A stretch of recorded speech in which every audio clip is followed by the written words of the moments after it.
Pauline Pucciano présente 10 petites vieilles.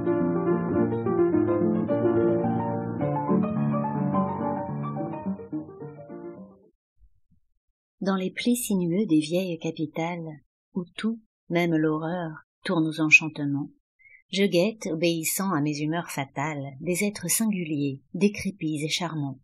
Ces monstres disloqués furent jadis des femmes, Éponine ou Laïs. Monstres brisés, bossus ou tordus, aimons-les, ce sont encore des âmes. Charles Baudelaire. Les petites vieilles, les fleurs du mal. À ma mère.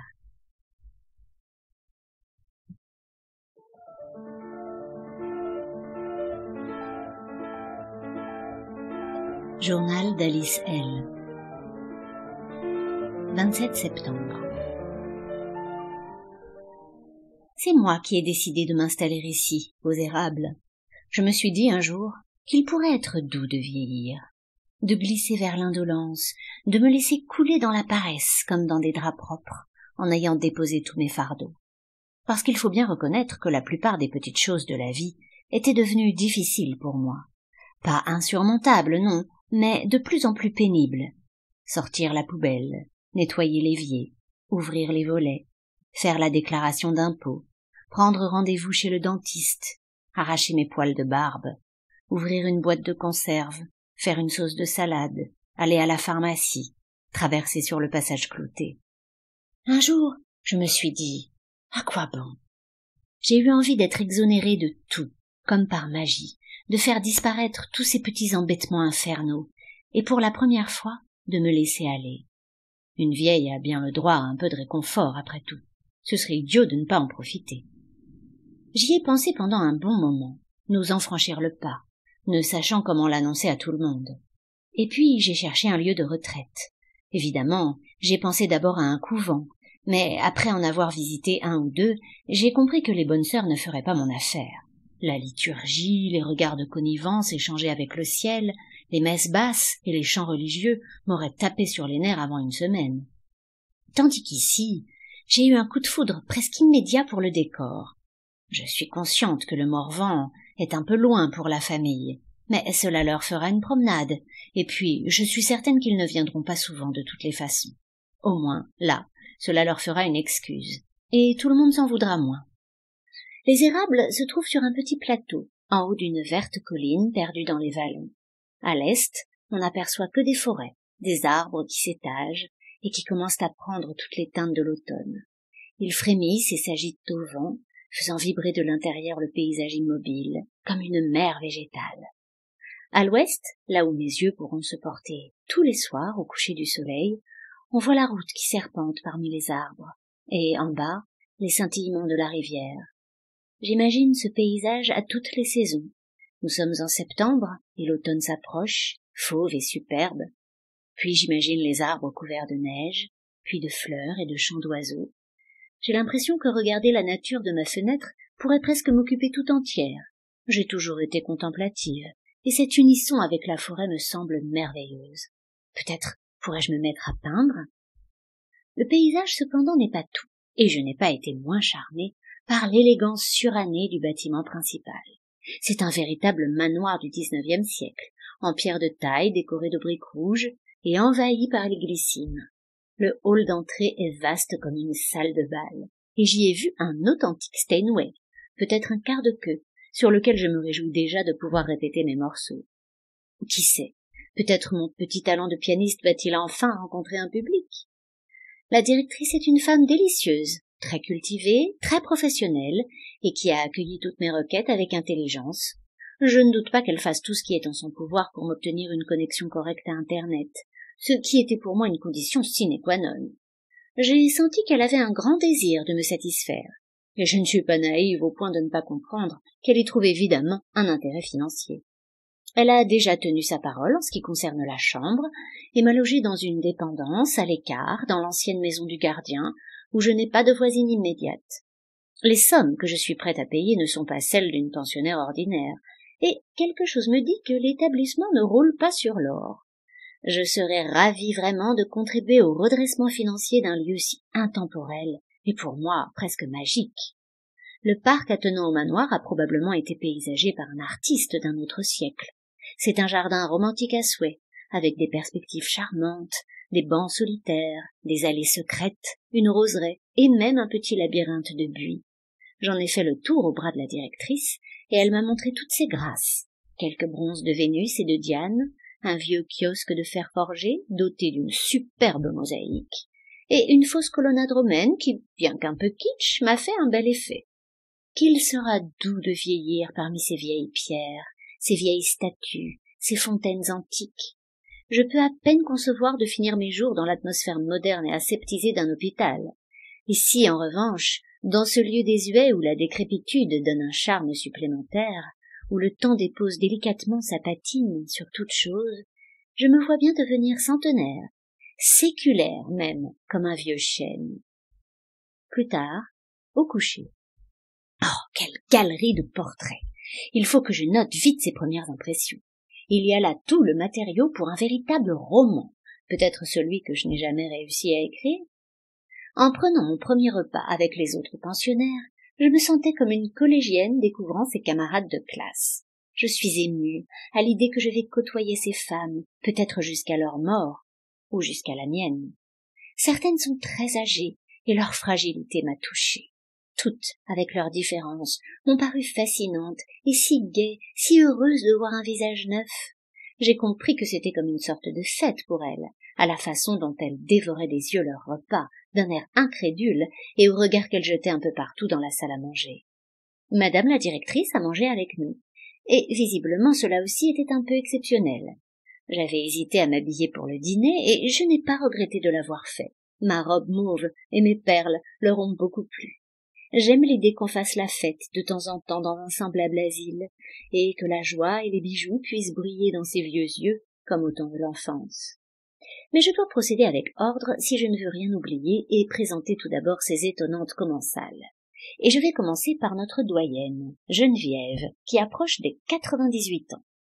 C'est une femme grande encore pour son âge, de longs cheveux blancs lâchés mais lissés en arrière, et beaucoup d'allure.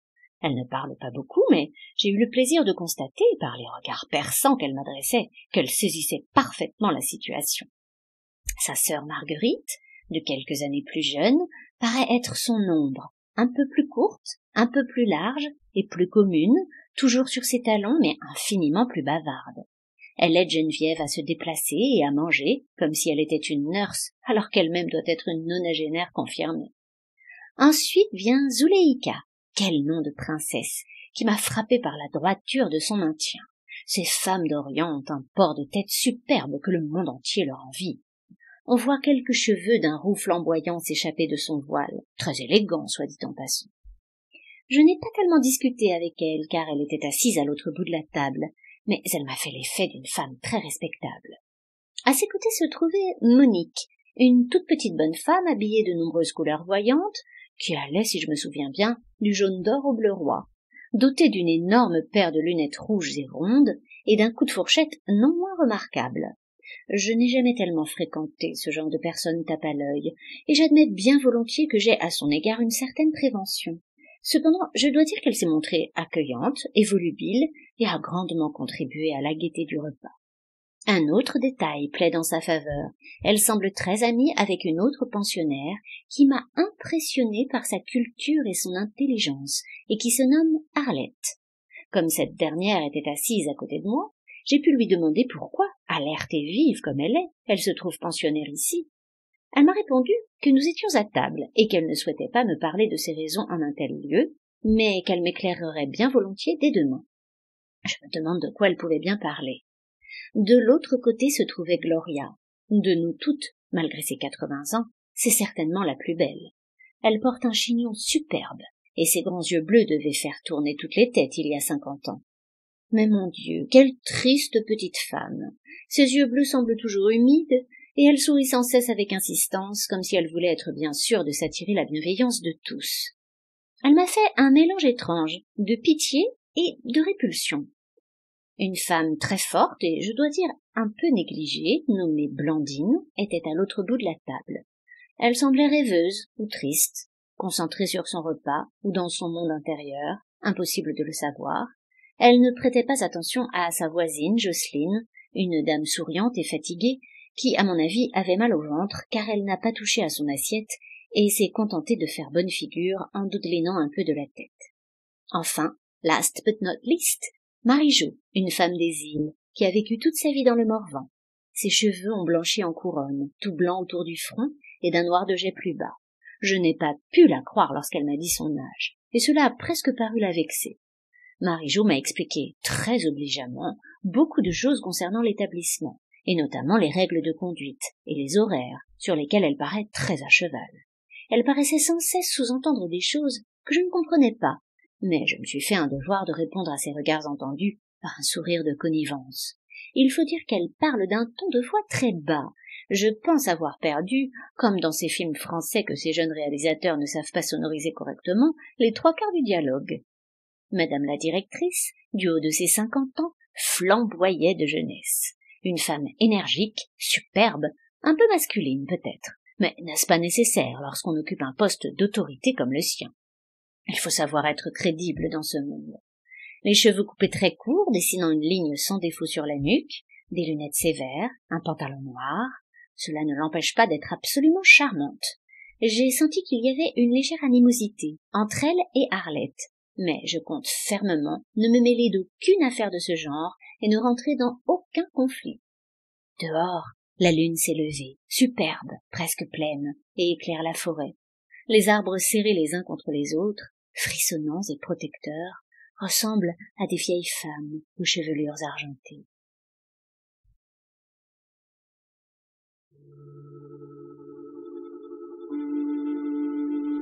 Blog de Katia. Chronique de mort et de vie. https://www.katiachronique.com 28 septembre, 7h04. Chose promise, chose due. À chaque départ, à chaque arrivée, une chronique. Je sais bien que beaucoup d'entre vous préfèrent mes récits de mort, alors aujourd'hui, je risque de vous décevoir. Pas de dernière parole, pas de dernière volonté. Juste une nouvelle pensionnaire, mais celle-là, croyez-moi, c'est du lourd. Madame s'appelle Alice.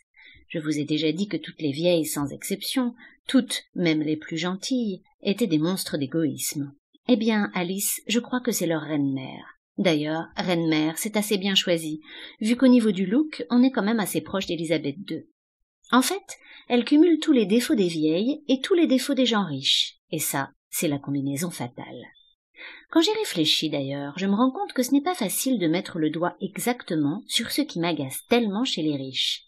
Ce n'est pas tellement leur manière d'être ou de parler, ni même leurs idées, parce que force est de constater que certains d'entre eux sont charmants et ouverts d'esprit.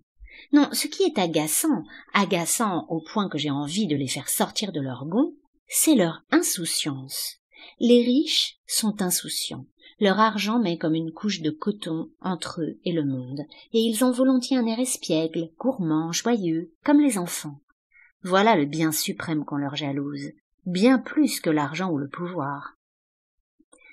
Ce qui me plaît dans mon travail d'aide-soignante, c'est de pouvoir percer les gens à jour, l'air mine de rien, sans qu'ils s'en doutent, parce que, croyez-le ou pas, je suis toujours extrêmement professionnelle. Elle m'adore, Alice, elle m'a appelée sa chérie. Elle fait comme si j'étais un genre de nièce pauvre qu'elle aurait accepté dans son château. Et je la laisse faire, comme je laisse faire toutes les autres. Les vieilles sont toutes plus ou moins mythomanes. Il suffit d'en rire. Bon, venons-en aux détails énervants. Je crois que je vais faire une liste. Primo, Chalon lui a octroyé des privilèges hallucinants. Une chambre isolée, dans la dépendance, et comme si ça ne suffisait pas, voilà qu'elle organise pour ton accueil un dîner VIP. Ah, il fallait les voir les autres, devant leurs assiettes. Ça les changeait de leur bouillon verdâtre. Elle a choisi les plus fringantes. Les autres, évidemment, ça aurait fait désordre. Poulet, gratin, tarte, un verre de vin, Noël en septembre. Et ça, par exemple, ça m'énerve. On fait un établissement à 2 vitesses maintenant? Il va y avoir une 3e classe comme sur le Titanic? Chalon, il faudrait lui rappeler que les privilèges ont été abolis le 4 août et que là, on est fin septembre. Deuxièmement, elle est ravie d'être là, comme si elle était en vacances et qu'elle découvrait son Airbnb.